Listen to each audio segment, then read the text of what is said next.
I am the Tofu Golem. Please enjoy the video. You start by confirming oil quality and reservoir level because lubrication determines lifespan and vacuum performance. Once done, inspect seals and hoses for visible cracks or loose clamps so leaks don't ruin the draw.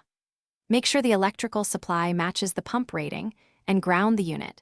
Power it briefly while vented to verify rotation and no abnormal noise. Then close the inlet and slowly engage the system to begin pulling down. Watch gauges for an expected pressure curve.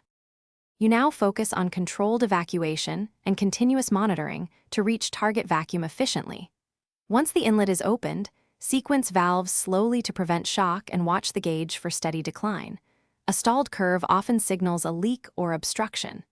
Make sure to use an appropriate trap or cold finger and inline filters to catch condensable vapors so the oil and veins aren't contaminated. If the vacuum meets expected time constants, hold and perform system checks before moving to process. You finish by shutting down systematically. Close the inlet, vent the system slowly, and let the pump warm down under idle so bearings and seals stabilize. Once cool, check and replace oil if it shows contamination or a burnt smell. Keep a maintenance log of run hours. If you didn't reach vacuum, troubleshoot by rechecking fittings and valves, performing a bubble or helium test for leaks, and changing oil before retesting. These steps typically restore performance without major repairs. Thanks for watching. Consider subscribing if we helped you today.